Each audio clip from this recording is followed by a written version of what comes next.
Tamara, buenos días, ¿me escucha? Buenos días, Nelson. Fuerte y claro, ¿sí me escuchan bien? Totalmente, acá la escuchamos súper bien. ¿Qué pasó la semana pasada? ¿Por dónde estuvo? Estaba en una celebración familiar. Tuve la graduación al colegio de mi hijo mayor, del primer hijo. Se graduó, entonces había que asistir a la ceremonia, a la graduación. Y bueno, orgullosa Claro. madre que soy, pues el uno de tres ya Wow. viendo los ciclos de la vida, Nelson, Y sí. tres varones, ¿no? Tres varones, sí, sí, sí, sí, tres, sí. Tamara, ¿cuántos tiene? ¿17, 18? ¿Cuántos sería? Estoy en los números impares, 17, 15 y 13. 17, 15 y 13. O sea, usted a los 2 años de una. De una, sí, sí, Así, ya si ya pa. te pones en estos menesteres y puedes elegir, tienes la posibilidad de desear y gestar, pues sí. No, no, muy contenta con el trío de mosqueteros que tengo. Van creciendo en eso, en la vida realmente va a pasos vertiginosos y bueno, y el mayor ya graduado del colegio, ya también aprendiendo su vida y claro, como tiene que ser, ¿no? Pero Chévere. todavía quedan dos. Claro, pero ya, o sea, tampoco es que se despega o ya se despega, como se dice acá, se desteta de la mamá o todavía no. Él sí, pero yo no de él. De Ok, hecho, salió de viaje, de hecho ya está por ahí en otros horizontes, ahorita por un par de semanas, donde mi hermano, entonces se fue de viaje también bueno, de graduación, con mi mami que estuvo por acá y ahorita está también, bueno, mira, te voy a ser honesta, voy a contar una infidencia que nadie nos escucha. La idea era que después de acabar el colegio vayan al país, al Ecuador, y puedan perfeccionar el castellano y estar ahí, pero la situación de violencia e inseguridad nos hizo tomar otra decisión y tener la posibilidad de que él pueda ir donde mi hermano. Y es muy triste porque un poco los ecuatorianos que vivimos en el exterior pensamos eso, ¿no? En claro. algún momento regresar al país y tomar algunas raíces o dar esas raíces para que nuestras hijas, nuestros hijos se alimenten de esas raíces. Pero dime tú, ¿cuántas personas están cancelando el viaje, las visitas, la posibilidad de hacer turismo al Ecuador por la situación tan compleja que vive el país? Entonces, no, él ya también, ya creciendo, teniendo las etapas de la vida también, ¿no? Con sus amistades, sus afectos y todo. Entonces, sí, Nelson, va muy rápido. Eh, Justamente estaba pensando ayer, es tan que chiquito y ahora ya. sí, bueno, y no solamente ustedes, ¿no? Acá también hay un poquito de recelo por todo lo que está pasando. Sí, Y sí, es un sí. reflejo, Tamara, de la realidad política, ¿no? Más allá de que la gente diga, es que no me importa, es que no me interesa. Bueno, a veces cuando uno es un muchacho termina diciendo eso, pero va creciendo y se va dando cuenta que la correlación de la política es directamente a la realidad que vivimos. Y la violencia política que se vive es relación a la violencia en las calles que se vive. Y ese era el tema del programa. Ah, pero aparte, usted estuvo en la Asamblea de los Pueblos ahí relajeando. Cuénteme, ¿qué pasó ahí? Sí, sí, bueno, primero antes de empezar, quiero mandar dos saludos. El uno a Diego Vaca Quintana, que me había pedido el saludo y la vez anterior me había olvidado también por adentrarme en la conversación. Mira, Diego se sacó un hilo en Twitter, inclusive creo que el día de ayer Rafael Corral lo retuiteó. Es un estudiante ecuatoriano que está también en el exterior haciendo sus estudios y él explicaba muchísimo también, súper claro lo que pasó con lo del plagio de la fiscal. Ok. Vayan, lean a Diego Vaca Quintana en Twitter, también preocupado, comprometido con el país, y a Daniel Duarte también, que estaba listo y está listo y presto para escucharnos. Así que un saludo a ambos. Tomé nota para no olvidar mi poder saludarles y mencionarles y pues agradecerles por la compañía y la sintonía, no sea en vivo o sea en diferido. Y bueno, contarte un poquito lo que sucedió. Como ustedes deben saber, el presidente Guillermo Lazo estuvo haciendo turismo de Estado por acá, creo que sigue todavía por aquí, y estoy tomando las palabras de Fernando Yepes, ex vicecanciller del Ecuador, que lo mencionó así, ¿no? Dijo turismo de Estado, porque la realidad no es que va a trabajar por el país, sino a hacer turismo, a hacer turismo. Lo que sucedió es que aquí en Europa, la Unión Europea como bloque tenía el encuentro con las naciones latinoamericanas y caribeñas como bloque, es decir, que hubo presidentes y representantes de los gobiernos de América Latina y el Caribe reuniéndose con la Unión Europea. Paralelamente, se organizó la Cumbre de los Pueblos, que básicamente es colectivos, organizaciones de migrantes latinoamericanas, caribeños, también apoyadas y también, digamos, alimentadas por eurodiputados de partidos de izquierda de España que están muy comprometidos con la región, y también organizaciones sociales, sindicatos, y bueno, como tienes esta discusión, digamos, de los presidentes, de una región con la Unión Europea, ¿por qué no también tener esta conversación y estos diálogos con los pueblos? Por eso se llama la Cumbre de los Pueblos, o se llamó la Cumbre de los Pueblos, que básicamente fue organizada por estos colectivos que te menciono. Y a la noche de lunes, que fue la festividad, digamos, la noche cultural, también estuvieron participando el presidente de Colombia, Petro, y el presidente de Cuba. Yo no estuve ahí, obviamente, porque por cuestiones también de agenda y en fin, pero estaban ahí mis compañeras, mis compañeros, Lealtad Revolución Bélgica, quienes también quiero mandarles un abrazo súper fuerte, Ángela Janet Flores, que estuvo también liderando, organizando todo el trabajo voluntariado, Miriam Chuquín, Hugo España, todos los compañeros, Benito, que estuvieron ahí poniendo el tiempo, cuerpo y persona, Nelson, para que esta cumbre de presidentes y de representaciones sociales se dé. Se hablaron de muchos temas, se analizaron muchos temas. Yo estuve en un panel súper interesante donde inclusive se habló del offer, de lo que Claro. pasó, no solamente con Rafael Correa, sino con mucha región, con todos muchos presidentes o expresidentes de la región. Y aquí quiero decirte algo que me quedó súper claro. Hubo la intervención de un representante de Venezuela y él explicaba y decía, porque obviamente se utiliza ahorita en la campaña, tienes que votar en contra del correísmo para que no seamos Venezuela. Eso se utilizó también Claro, en pero la eso ya campaña. es chica trilladísimo, ¿no? Brilladísimo, pero él explicaba y hablaba sobre este tipo de guerras y ataques a las economías de los países a través de los bloqueos económicos y financieros. Y Venezuela y Cuba son dos países que han tenido bloqueos y que están viviendo los bloqueos. Claro. Y estos bloqueos lo que hace es obviamente reducir, digamos, la capacidad financiera económica del país. Es como ponerte una bomba económica financiera a la sociedad de un país para que explote y a través de eso poder promover cambios de gobierno o poder empujar que existan cambios de gobierno totalmente fuera de la constitución del país, que se supone que tiene también su propia autonomía. Entonces él explicaba que eso es básicamente lo que le pasa a Venezuela con el bloqueo del petróleo, lo que pasa a Cuba con el bloqueo también inhumano, y mucho del desconocimiento y toda esta ignorancia de la gente que dice, los países comunistas, comunistas, y no se dan cuenta que detrás de eso hay decisiones políticas de Estados Unidos o de la misma Unión Europea que miran al otro lado mientras se bloquea económicamente un país para castigarlo, para presionarlo y con eso promover un cambio político o promover un golpe de Estado o promover desestabilidad política.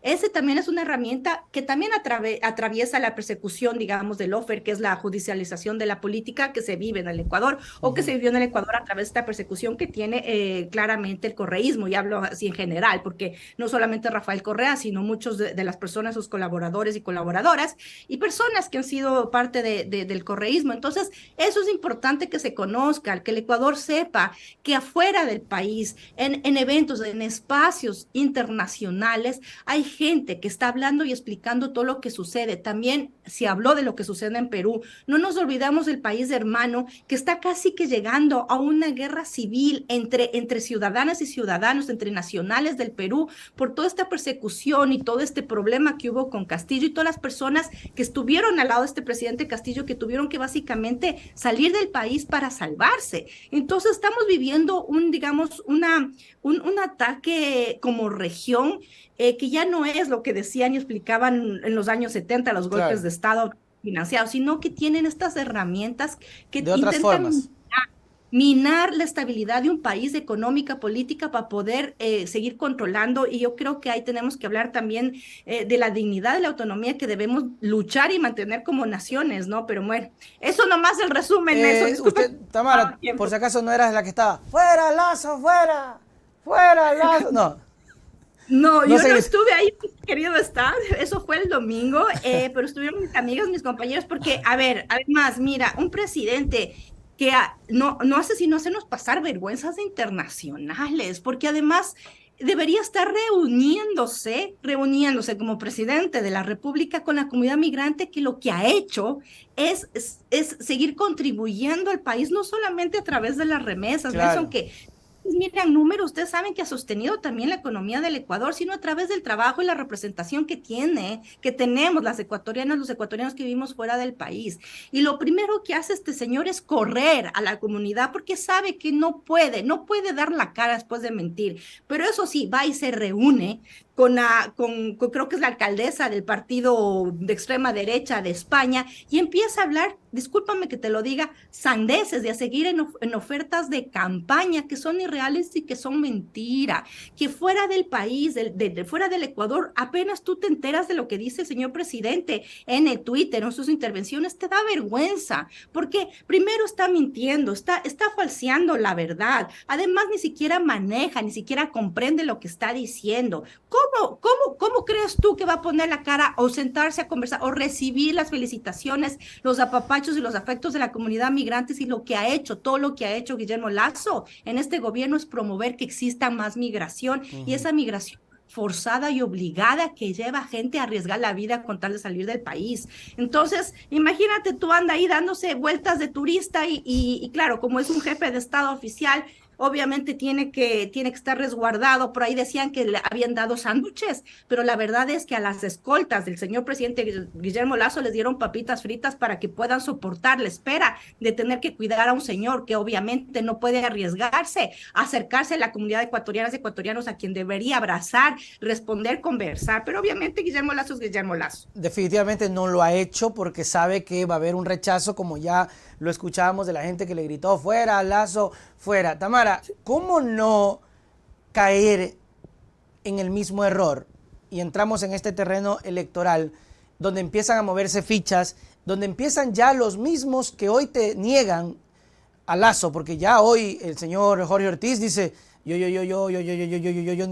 ni he sabido cómo se llama, cómo se llama, quién es.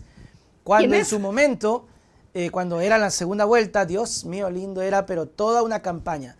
¿Cómo no caer en el mismo error cuando ya empezamos a ver? El otro día leía el tuit del economista Burneo que hablaba otra vez, ¿no?, del autoritarismo versus la democracia. Y lo ponía a Luisa y ponía a Otto o a Yacu con posibilidad de pasar a la segunda vuelta.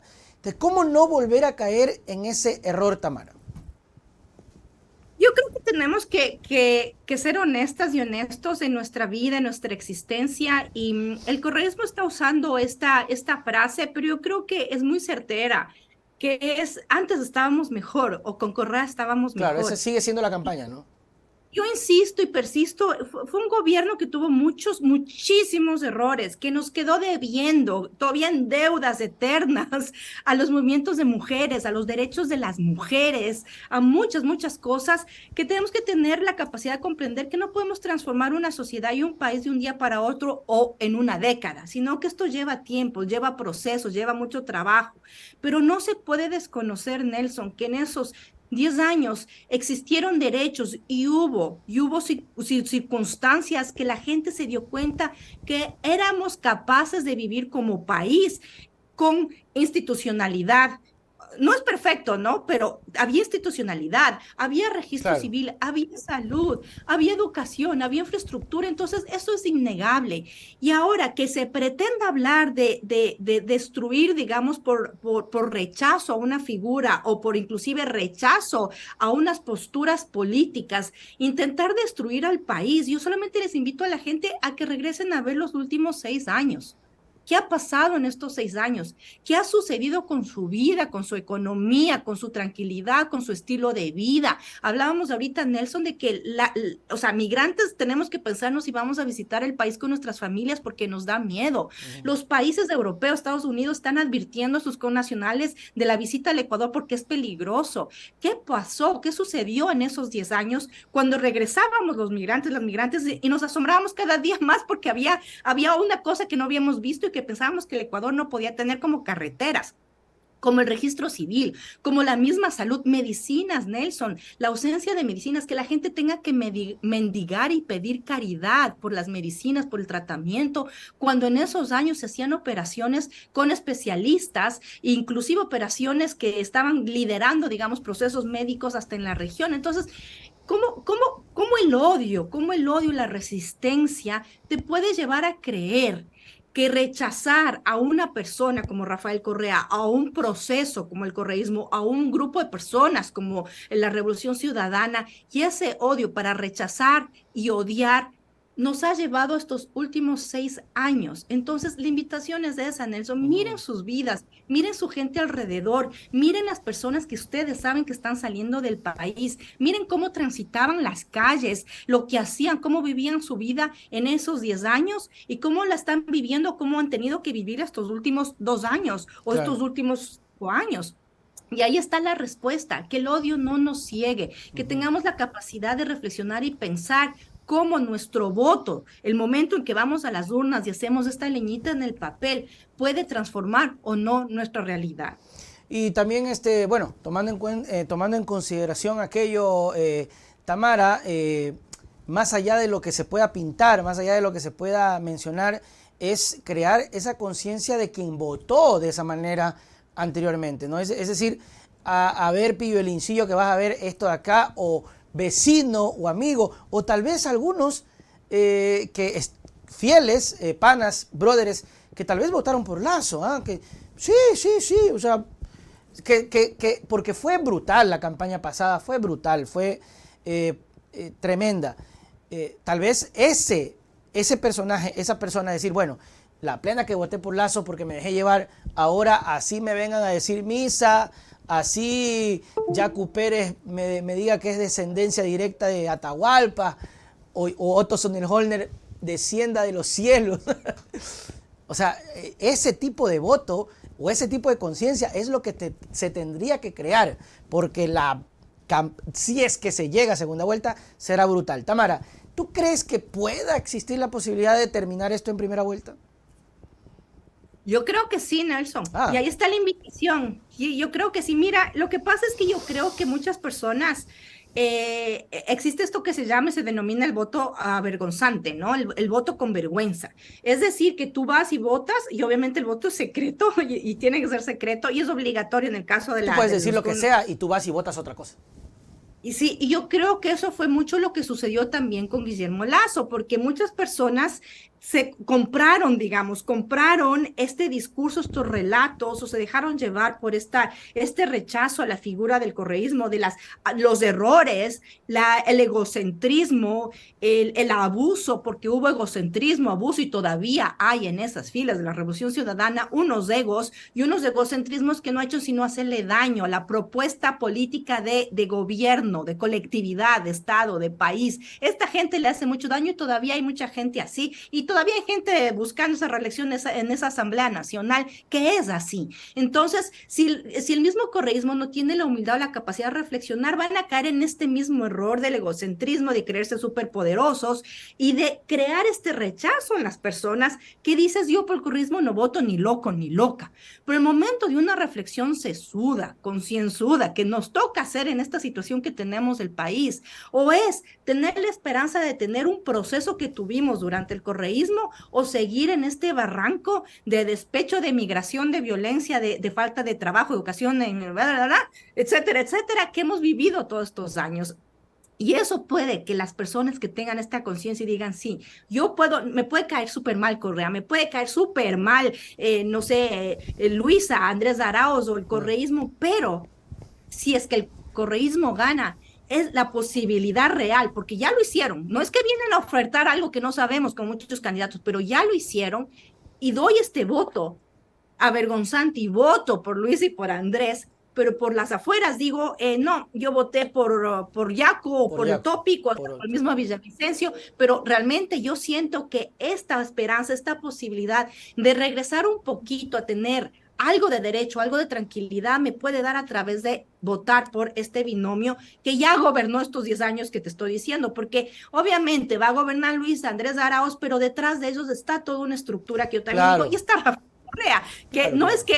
no es que es un extraño para el país, sino que ya sabemos y de alguna forma sabemos también, incluido el egocentrismo, incluido también estas formas de superioridad que muchas, no todas personas, ¿no? Pero sí hay muchas personas que inclusive abusan y que han tenido esta arrogancia, porque eso es una arrogancia, pero a la final termina siendo un bloque, digamos, una representación política que gobernó hace 10 años, que muchas de estas personas que están ahora, entre ellas Luisa y Andrés, no es que entraron a la Revolución Ciudadana, fueron parte de Ah, esa no, esos transformación. manes son de cepa.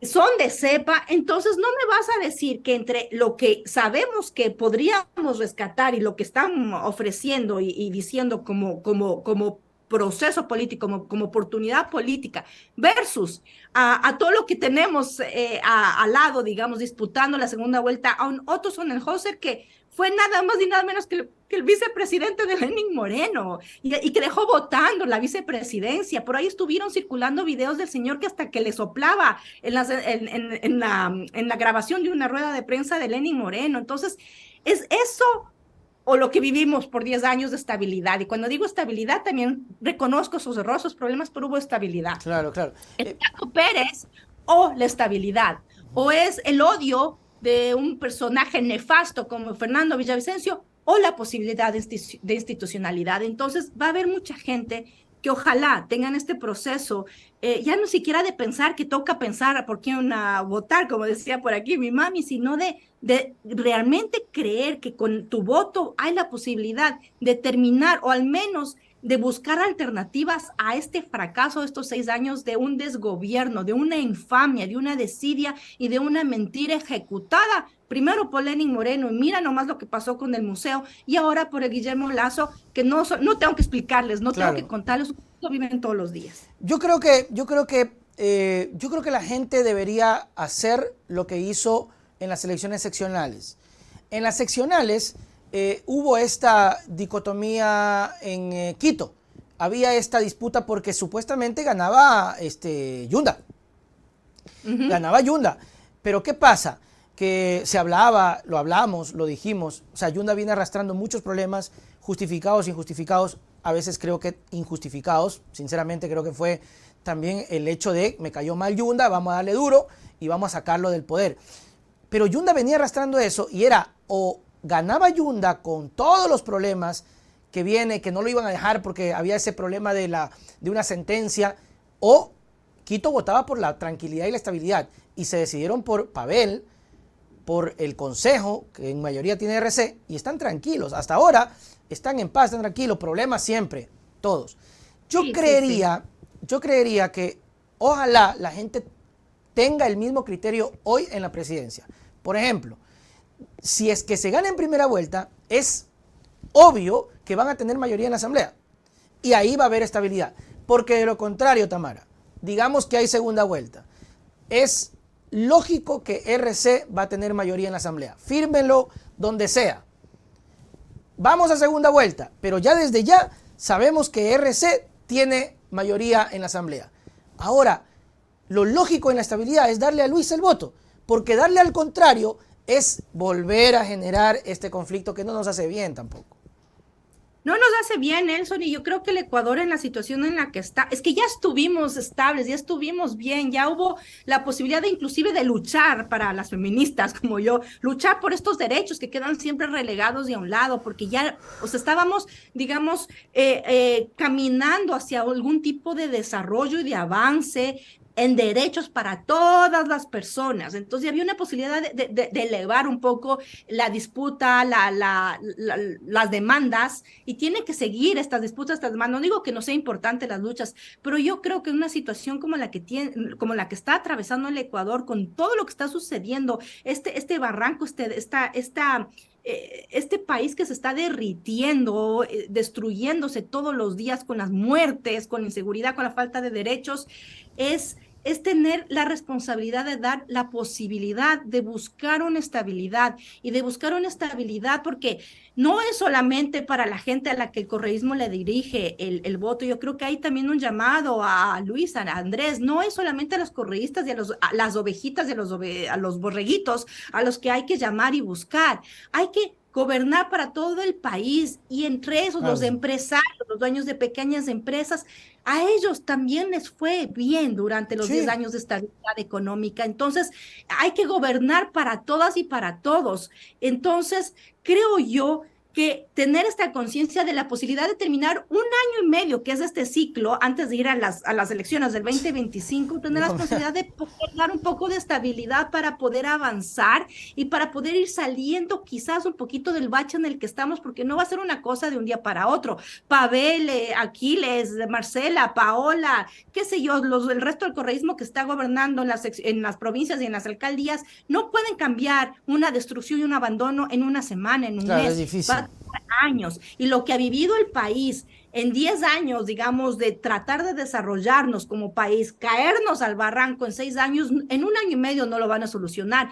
pero vamos a, espero yo, a tratar de agarrarnos de una estabilidad que nos permita ir subiendo poco a poco y primero rescatando, arreglando todo el daño que se ha dejado haciendo. Y eso es lo que yo espero y demando del próximo gobierno y también de la Asamblea, que tengan la responsabilidad de poder apoyar cualquier ley y fiscalización que toque para poder salir de este barranco, querido Nelson. Es irónico, pero tienes razón. La época de los 10 años de Correa, con problemas y todo normales, le causó estabilidad también a los empresarios, porque Sí, estas a los épocas... bancos. Estas épocas, a los bancos, porque estas épocas de incertidumbre con Lazo y con Moreno ha perjudicado a la clase empresarial. No venden, no progresan, quiebran, cierran, porque cuidado y creen que solamente el problema es para la tiendita. No, es para todos.